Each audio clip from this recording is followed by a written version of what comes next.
नमस्कार, जय हिंद आप सभी को। यदि आप राजस्थान महिला पर्यवेक्षक का फॉर्म भर रहे हैं या वनपाल भर्ती के लिए आपने फॉर्म भरा है तो ये वीडियो आपके लिए इम्पोर्टेंट है।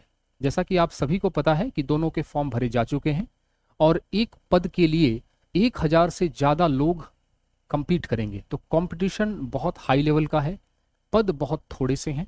तो इस वीडियो में हम ये चर्चा करेंगे कि हमें भीड़ से अलग कैसे दिखना है, हमें किन किन पोर्शंस पे जो बाकी लोगों की कमजोर कड़ी होती है उस पे हमें मेहनत करना है, किस प्रकार से करना है और सेफ स्कोर क्या रहेगा, चाहे मैं वनपाल की बात करूं या फिर मैं महिला पर्यवेक्षक की बात करूं।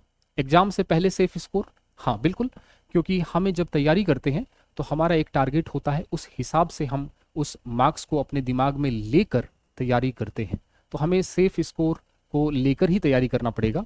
एग्जाम हुआ है नहीं हुआ है वो मैटर नहीं करता, हमें कितना टारगेट अपनी तरफ से लेके चलना है उसको हम डिस्कस करेंगे। तो आइए स्टार्ट करते हैं, लेकिन उससे पहले चैनल पे नए हैं तो इसको सब्सक्राइब कर देंगे और हमारा टेलीग्राम चैनल वीडियो के नीचे डिस्क्रिप्शन में इसका लिंक दे रखा है, इसको भी आप लोग ज्वाइन कर लेंगे।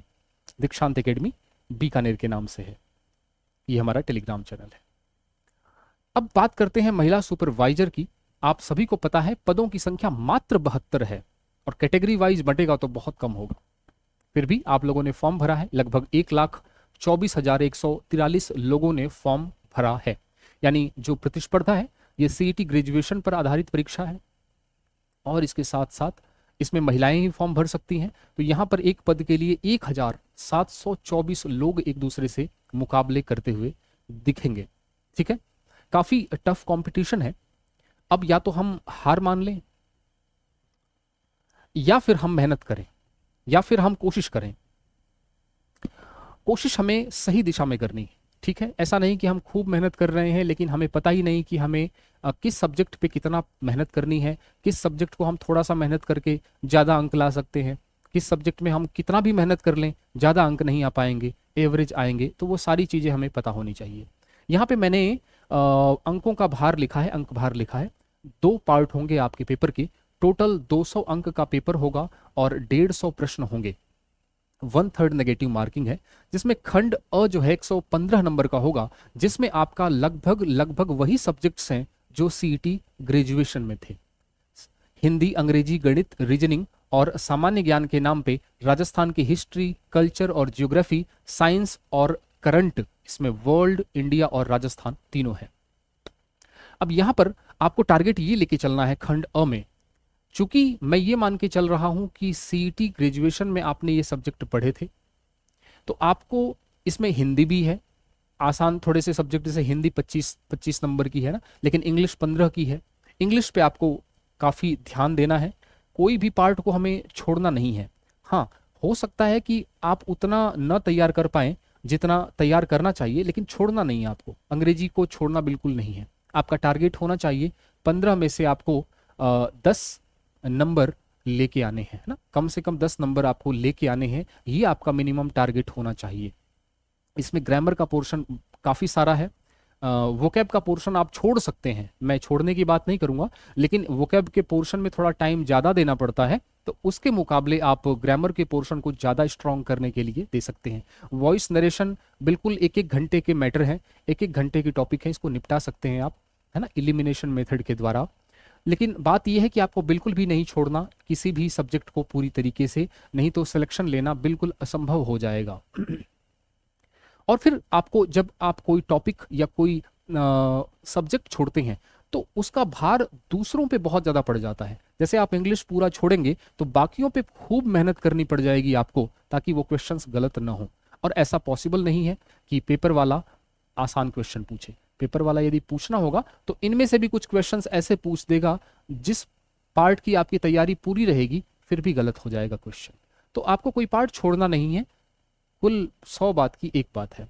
हिंदी 25 की है, अंग्रेजी 15 नंबर की है, तो यहाँ पे हिंदी 25 में आप कोशिश करिए कि 25 में से आप 22 के आसपास 22 प्लस नंबर लेके आए। हिंदी आपने पढ़ी भी है, बचपन से हिंदी पढ़ते आ रहे हैं, सीईटी में भी पढ़ी थी आपने, और इसमें पूरा का पूरा याद करने वाला मैटर है।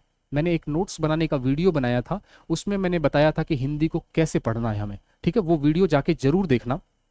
बहुत हेल्पफुल होगा। यदि मैं गणित और रीजनिंग की बात करूं तो यहाँ पे गणित में बहुत सिंपल सिंपल टॉपिक है, प्रतिशतता, लाभ हानि, बट्टा, साधारण ब्याज, अनुपात समानुपात, ये सारे टॉपिक्स हैं जो आपने 10th लेवल में पढ़े थे, तो थोड़ा बहुत अच्छे से इसको कर सकते हैं, ज़्यादा टाइम नहीं लेगा। लेकिन रीजनिंग में आपको थोड़ा सा अच्छा टाइम देना पड़ेगा, क्योंकि यहाँ कथन निष्कर्ष वाले क्वेश्चंस आते हैं, ठीक है। तो 25 में से आपको कम से कम 15 प्लस, लगभग आप ये मान के चलिए 18 नंबर के आसपास आपको ये टारगेट लेके चलना है। करंट की बात करूं, चाहे वनपाल की बात करूं और चाहे महिला सुपरवाइजर की बात करूं, तो दोनों में ही आपकी ये स्थिति होने वाली है कि करंट के लिए आप लोग मैराथन क्लासेस मत लीजिए, रोज आधे घंटे की क्लासेस लेने की जरूरत नहीं है। आपको लेने का क्या है, क्या क्या आपको करना है करंट जीके के लिए, आपको हर महीने की मासिक पत्रिका लेके आनी है, उसको रीड करना है और उसको रख देना है। लास्ट के एग्जाम के लास्ट के 1 महीने में सारी की सारी दोबारा पढ़ लेना, बस। उसको रटना नहीं है, उसको 2 से 3 बार पढ़ना है। यूट्यूब पे टाइम खराब करने की जरूरत बिल्कुल भी नहीं है। मैं फिर से आपको आगाह कर देता हूं कि आपको करंट के लिए सिर्फ और सिर्फ मासिक पत्रिकाएं पढ़नी है हार्ड कॉपी में, ठीक है। तो करंट के लिए तो यहाँ पे हम 30 में, इसमें आपका राजस्थान हिस्ट्री कल्चर भी आ गया, साइंस भी आ गया, तो आपको यहाँ पे 20 के आसपास टारगेट लेके चलना है। विजिबल है सब कुछ, ठीक है। तो कुल मिला के यदि हम इसमें जो नए टॉपिक्स हैं, जैसे प्रबंधकीय गुण है, तो ये नया है ना, तो इसको अच्छे से टॉपिक क्लियर करना है। हम लेके 115 में से कम आपका 90 85 से 90 का टारगेट होना चाहिए आपका, 85 प्लस टारगेट होना चाहिए आपका, ठीक है। समझ में आई बात? थोड़ा आगे बढ़ा भी सकते हैं, कम भी कर सकते हैं, लेकिन जैसे ही कम करेंगे तो यहाँ पर आपको खंड ब में ज़्यादा मेहनत करने की ज़रूरत पड़ जाएगी। हम ये मान के चल रहे हैं कि 200 में से आपको 150 प्लस नंबर लेके आने हैं। तो अब देखिए इसको बांटना कैसे है, ये आप पे डिपेंड करेगा कि मैं क्या चीज़ स्ट्रांग करूं। किसी को छोड़ना नहीं है, कमजोर पक्ष को स्ट्रांग करना है, और जो स्ट्रांग है ऑलरेडी, जैसे मैं मान के चलता हूं कि राजस्थान हिस्ट्री कल्चर और जियोग्राफी आपकी थोड़ा स्ट्रांग होगा, तो इसको और स्ट्रांग करना है, साइंस को और स्ट्रांग करना है, लेकिन जो कमजोर है उसको छोड़ना नहीं है, उसको स्ट्रांग करना है। तो 200 में से 150 क्वेश्चंस, 150 प्लस नंबर आपको लेके आने हैं, ये टारगेट आपका रखना है। तो इसमें आप 85 लेके आ गए तो लगभग आप देखिए कि 65 के आसपास इसमें आपको कोशिश करनी पड़ेगी। ये पूरा का पूरा नया पोर्शन है आपके लिए, सीईटी में भी आपने नहीं पढ़ा था, तो कोई अच्छी बुक ले लीजिए या कोई अच्छे टीचर को देख लीजिए, और उसके साथ नोट्स बनाते हुए, अब नोट्स बनाने का ज़्यादा टाइम तो रहा नहीं है, लेकिन डिजिटल नोट्स के द्वारा उसको रिवाइज करिए, प्रीवियस ईयर क्वेश्चंस को देखिए, और सबसे अच्छी बात यह है कि हर टॉपिक के छोटे छोटे टॉपिक दे रखे हैं, तो उस टॉपिक को अच्छे से क्लियर करते हुए बढ़ते रहिए, एक एक टॉपिक को क्लियर करते हुए सिस्टम से बढ़िए, रिवाइज करिए, मल्टीपल रिवाइज करिए, प्रीवियस ईयर क्वेश्चंस देखिए। ये टॉपिक्स नए हैं तो इन टॉपिक्स पे विशेष मेहनत करने की जरूरत है। जो विद्यार्थी ये 2 टॉपिक्स, प्रबंधकीय गुण, अंग्रेजी, इन पे मेहनत कर लेगा उसका सिलेक्शन श्योर है, ठीक है। और मैं ये सेफ टारगेट लेके चल रहा हूं, हालांकि अभी पेपर नहीं हुआ है, पेपर कैसा आएगा क्या होगा वो भगवान जानता है, वो भविष्य की बात है, लेकिन 150 प्लस का टारगेट आपको लेके चलना है यदि सिलेक्शन लेना है तो।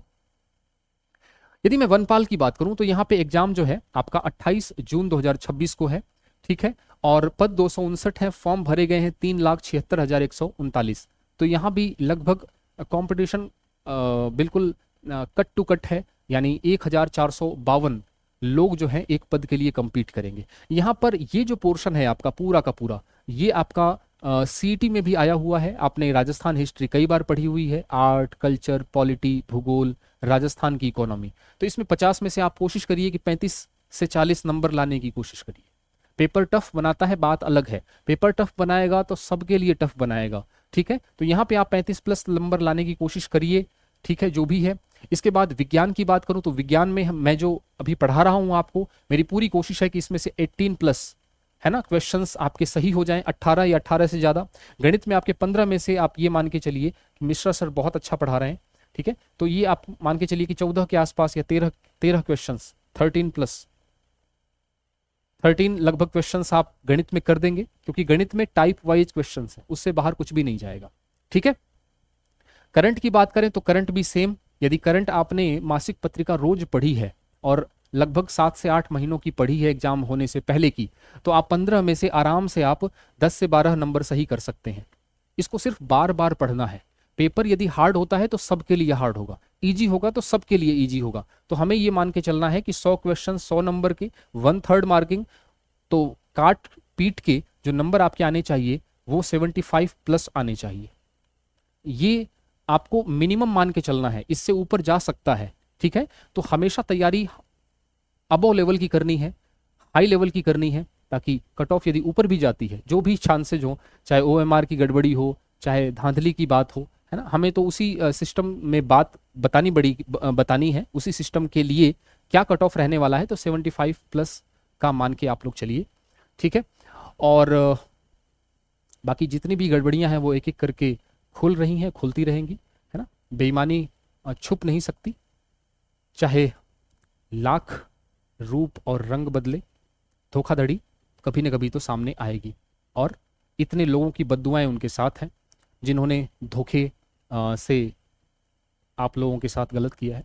चलिए, तो ये वनपाल और महिला सुपरवाइजर, ये दोनों के लिए मैंने बात बताई आपको टारगेट 75 प्लस लेके चलना है। किन किन सब्जेक्ट्स पे ध्यान देना है, जैसे वनपाल की बात करूं तो विज्ञान पे आप अच्छा ध्यान दें, गणित पे अच्छा ध्यान दें, है ना, भूगोल को अच्छे तरीके से पढ़ें, हिस्ट्री आर्ट कल्चर इसमें कितना भी पढ़ लें आप, ज़्यादा स्कोर तो नहीं कर सकते, लेकिन हाँ उसको पढ़ते रहना है, छोड़ना नहीं है। इकोनॉमी को अच्छे से पढ़ें, क्योंकि इकोनॉमी और करंट दोनों एक दूसरे से कनेक्टेड हैं। तो मुझे लगता है कि आपको चीज़ें समझ में आ गई कि हमें टारगेट क्या लेके चलना है। 75 तो मैंने मिनिमम बताया है, सेफ स्कोर आपका इससे ऊपर भी हो सकता है, लेकिन आपको इतनी मेहनत करनी है, ठीक है। वैसे वनपाल वनरक्षक और जो विद्यार्थी वनपाल वनरक्षक दोनों की तैयारी कर रहे हैं एक साथ, वनरक्षक का तो अभी निकलने वाला है, नोटिफिकेशन निकला नहीं है, लेकिन दोनों का सिलेबस कवर हो जाएगा इसमें। 3 प्रकार के बैचेज, दीक्षांत एकेडमी बीकानेर, वीडियो के नीचे डिस्क्रिप्शन में एप्लीकेशन का लिंक, व्हाट्सअप नंबर, कोई भी डाउट है यहाँ पे हम लोग हिंदी साइंस और मैथ्स को लेके, यानी 35 नंबर आपका साइंस और मैथ कवर करता है, जो बहुत इंपॉर्टेंट रोल प्ले करेगा, ठीक है। तो ये दोनों पे ध्यान बहुत जरूर देना है, और ये दोनों जो सब्जेक्ट्स हैं वो कमजोर कड़ी होते हैं मोस्ट ऑफ द स्टूडेंट्स के लिए, तो इसको स्ट्रांग करना है। इसके साथ साथ बाकी को स्ट्रांग तो करना ही है। एलडीसी को लेके लगातार बैच हमारा चल रहा है, ठीक है। एप्लीकेशन पे लगभग 2 से 2.5 महीने हो चुके हैं, चाहे इसमें वोकैब हो, चाहे इंग्लिश का ग्रामर हो, और चाहे मैथ्स हो, चाहे साइंस हो, सब कुछ यहाँ पे कवर। और ये जो तीनों सब्जेक्ट हैं आपके, यही सिलेक्शन आपको दिलाने वाले हैं। एवरेज तो सब स्कोर कर लेंगे, लेकिन एवरेज के ऊपर वही बढ़ेगा जो मैथ साइंस और इंग्लिश को अच्छे से करेगा, ठीक है। रिकॉर्डेड और लाइव क्लासेज दोनों।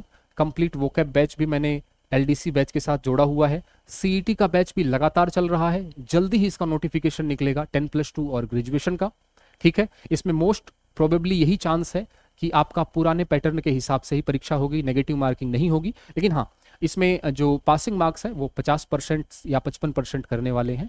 तो सिलेबस बहुत लंबा चौड़ा है। साइंस मैथ्स इंग्लिश को लेके ये बैच लगातार चल रहा है आपका, ठीक है। पुराने पैटर्न के हिसाब से कुछ भी नहीं बदलेगा इसमें।